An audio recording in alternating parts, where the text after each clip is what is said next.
ইসলামে ভূমিকম্পের কারণ এবং করণীয়। বিভিন্ন সময় পৃথিবীর বিভিন্ন অঞ্চলে ভূমিকম্প হয়, কোথাও তীব্রতা বেশি, কোথাও কম। তবে যেমনই হোক, ভূমিকম্প হলো মানুষের জন্য আল্লাহর পক্ষ থেকে সতর্ক বার্তা, যেন মানুষ তওবা করে মহান আল্লাহর কাছে আত্মসমর্পণ করে, নিজেদের আচার আচরণ শুধরে নেয়, সার্বিক নিরাপত্তার জন্য দোয়া করে, আল্লাহকে অনেক বেশি স্মরণ করে এবং তার কাছে ক্ষমা প্রার্থনা করে। বুয়েটের গবেষকদের প্রস্তুতকৃত ভূকম্পন এলাকা ভিত্তিক মানচিত্রে দেখা যায় বাংলাদেশের 43% এলাকা ভূমিকম্পের উচ্চমাত্রার ঝুঁকিতে, অথচ 1993 খ্রিস্টাব্দের ভূকম্পন মানচিত্রে নিম্ন ঝুঁকিতে ছিল। মানচিত্র অনুযায়ী মাত্রা ভেদে বাংলাদেশের বিভিন্ন এলাকার অবস্থান নিম্নরূপ।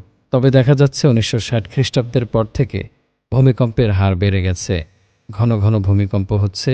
কেবল তাই নয়, গবেষকরা জানিয়েছেন যে কোনো সময় বাংলাদেশে রিখটার স্কেলে 8 মাত্রার ভূমিকম্প আঘাত হানতে পারে বলেও বিভিন্ন সংবাদ মাধ্যমের প্রতিবেদনে বলা হয়েছে।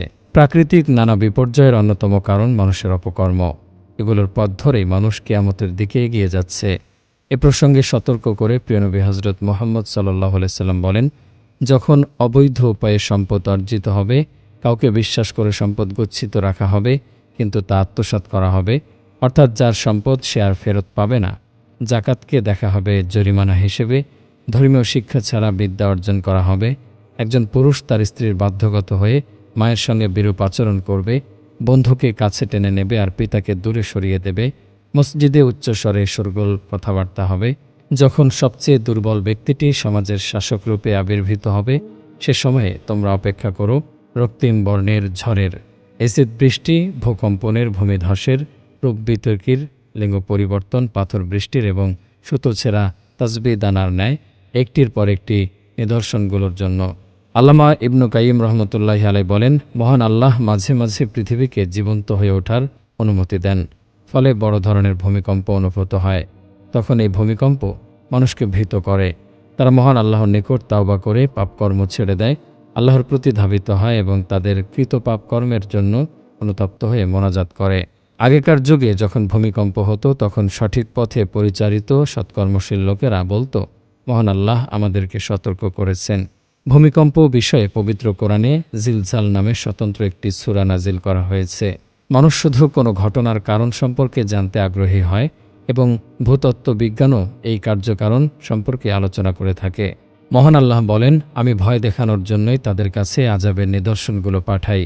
আল্লাহ তাআলা আরও বলেন, বলে দাও, আল্লাহ তোমাদের উপর থেকে অথবা তোমাদের পায়ের নিচ থেকে আযাব পাঠাতে সক্ষম। সূরা নাম আয়াত 65।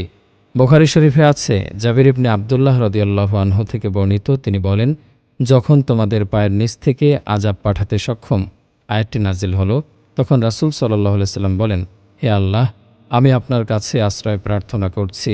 শাইখ ইসফাহানী রহমতুল্লাহি আলাইহি এই আয়াতের তাফসির করে বলেন, এর ব্যাখ্যা হলো ভূমিকম্প ও ভূমিধসের মাধ্যমে পৃথিবীর অভ্যন্তরে ঢুকে যাওয়া, পৃথিবীতে ভূমিকম্প হওয়া।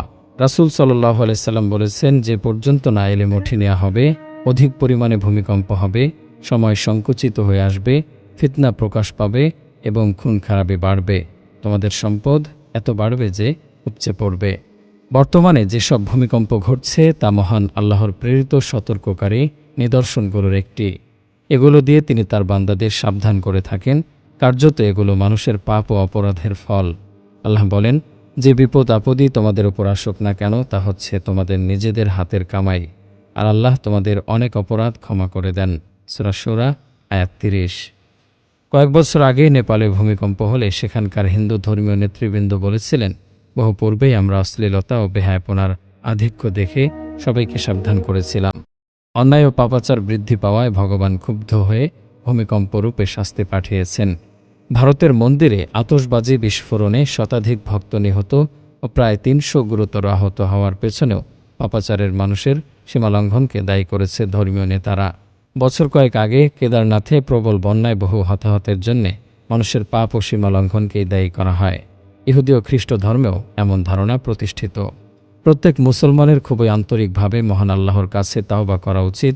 মহান আল্লাহ বলেন, যদি জনপদের মানুষগুলো ঈমান আনত এবং আল্লাহকে ভয় করত, তাহলে আমি তাদের ওপর আসমান জমিনের যাবতীয় বরকতের দুয়ার খুলে দিতাম, কিন্তু তারা আমার নবীকে মিথ্যা প্রতিপন্ন করেছে, সুতরাং তাদের কৃতকর্মের জন্য আমি তাদের পাকড়াও করলাম। তাই যখন কোথাও ভূমিকম্প হয় অথবা সূর্যগ্রহণ কিংবা ঝড়ো বাতাস বা বন্যা হয়, তখন সবার উচিত মহান আল্লাহর কাছে অতি দ্রুত তাওবা করা, তার কাছে নিরাপত্তার জন্য দোয়া করা, মহান আল্লাহকে বেশি পরিমাণে স্মরণ করা এবং ক্ষমা প্রার্থনা করা। প্রাকৃতিক দুর্যোগের কবল থেকে মুক্তির জন্য দরিদ্র ও মিসকিনদের প্রতি দয়া প্রদর্শন করা এবং তাদের দান করা উচিত। কেননা রাসূল সাল্লাল্লাহু আলাইহি সাল্লাম বলেছেন, দয়া প্রদর্শন করো, তোমার প্রতি দয়া প্রদর্শন করা হবে। ইতিহাসে আছে, ভূমিকম্প হলে উমর ইবনে আব্দুল আজিজ রহমতুল্লাহি আলাইহি তার গভর্নরদের দান সদকা করার প্রতি জোর দিয়ে চিঠি লিখতেন। আরও একটি গুরুত্বপূর্ণ বিষয় আছে যা মানুষকে বিপর্যয় আযাব থেকে নিরাপদ রাখে, আর তা হলো যথাসাধ্য সমাজে প্রচলিত জিনা ব্যভিচার, অন্যায় অবিচার রোধ করা। হাদিস শরীফে এসেছে, সমাজে ব্যভিচার বেড়ে গেলে ভূমিকম্প হয়। বলা যায়, ধেয়ে আসছে আরও ভয়াবহ ভূমিকম্প। তাই কালক্ষেপণ না করে নিজেদের শুধরে নেওয়া উচিত। আল্লাহ তাআলা তার বান্দাদের রক্ষা করুন এবং নিরাপদ রাখুন।